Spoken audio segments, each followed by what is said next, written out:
Welcome back to the channel, and this is what we'll be talking about in this video. So after this introduction portion, you'll be watching a video that was recorded as part of an online course that I made. So if you like it, do check out my course. I'll have the link in the description, and you can see the link too at the bottom of this video together with my YouTube and Instagram socials. Alright, so enough with the introduction, and let's get started. Okay, so let us now go through this after some of you have tried. So solving this equation, right, using factorization requires you to first move things around and make the equation into a quadratic equation first, because when it's at this form, right, it's hard to tell that it's actually a quadratic equation, right? So what I'm going to do is I'm going to first treat my x plus 2 to be x plus 2 over 1, right? So change this into like a fraction. So if I have a fraction equal to a fraction, then I can perform the cross multiplication that you will have encountered when you are learning about algebra, right? So I can take this multiply by this and this multiply by this. And what that will give me is a x plus 2 multiplied by a x minus 5 equals to 8 multiplied by 1, right? So that's just 8 on the right side. So if you don't want to do cross multiplication, it's fine. You can also do common denominator over here. So let me just show you real quick. You can multiply this denominator by x minus 5 and then multiply the numerator by x minus 5 so that you're actually essentially just multiplying it by 1. So not doing anything to the equation. But with that, right, you actually have on the left side your denominator being x minus 5, right? Because now the top will multiply with the top and the bottom will multiply with the bottom to give you this x minus 5 bracket x plus 2 equals to over x minus 5 equals to your 8 over x minus 5. So after doing that, right, you will end up having the same denominator already, and you have x minus 5 multiplied by x plus 2 equals to 8. Okay, so you realize that you'll get the same as what you would have gotten, right, if you did cross multiplication. So just showing you an alternative to cross multiplication, right, and that is making common denominator. Now let's continue, right? Let's continue with this. So after that, you'll do the expansion, right? So butterfly method to expand this. Then you have your x squared plus 2x minus 5x and then plus minus 10. Okay, so the other side will be equals to 8, and I can shift everything to the left side, and you realize with that actually I will have gotten my quadratic equation. So this is how a quadratic equation actually looks like, right? And the telltale sign that something is a quadratic equation usually is when you have something in this form, right? Where you have a x square, or it could be any algebra, right? It could be y square, a square. But the algebra, you will have the non-square version, right? So in this case, negative 3x is the non-square version of your x square, right? So just a x, and then you have a number, right? So once you have something like this, usually this is a telltale sign that you have a quadratic equation. And with that, you can actually solve it, right? So equals 0 here actually is the convention for solving quadratic equation. So this is a quadratic equation. If I never put equals to 0, what happens is that usually you may encounter something like this.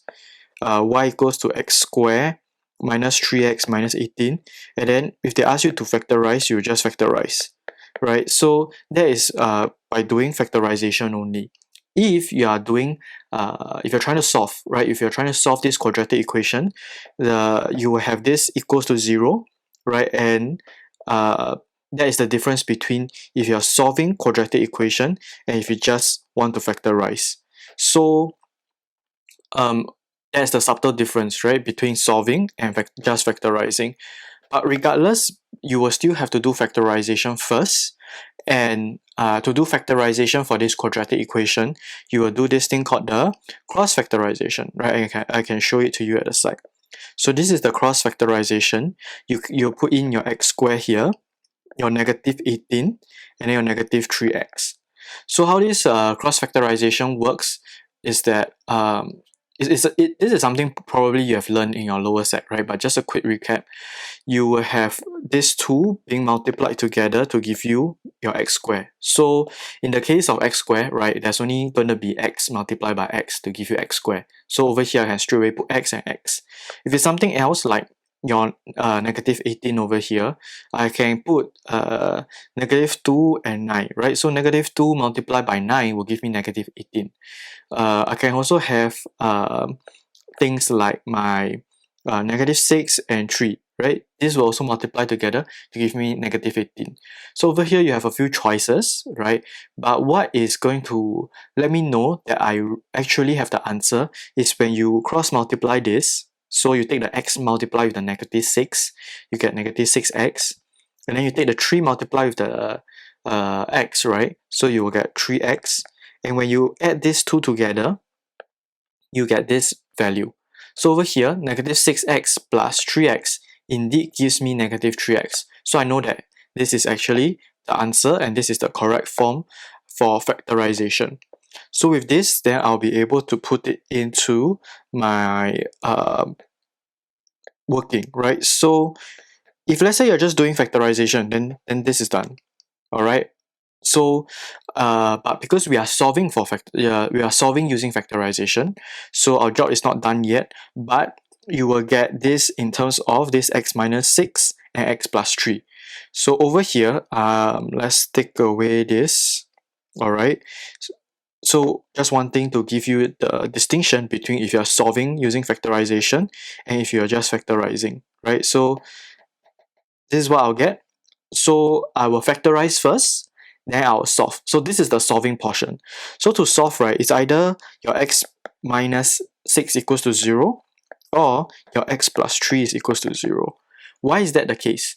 Right, the reason for that is because these brackets here actually mean that you are multiplying.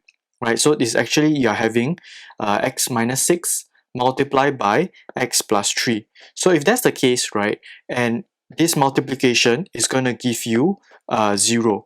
So the only instance where you have two things multiplying each other and you ending up with a 0 is when one of them is 0. Right? It doesn't matter what the other is, but one of them must be 0, right? Anything times 0 will become 0. So that's why using that as a deduction, you can figure out that perhaps x minus 6 is 0 or x plus 3 is 0, right? So if that's the case, then x will be equals to, moving this negative 6 over, x will be equals to 6, or your x will be equals to, moving this 3 over, right, x will be negative 3, right? And these are the two solutions that you have for this quadratic equation, right?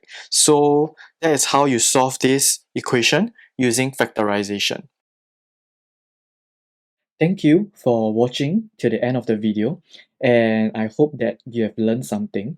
If you did, don't forget to give this video a like and comment on one thing that you like about the video, right? Also, please help to share this video and subscribe to the channel because that will really help me a lot, and your support means the world to me.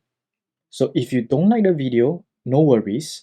Comment and let me know what you didn't like about it so that I can improve and I can change in the next few videos. Alright, so that's it. Thanks all, and I'll see you in the next video.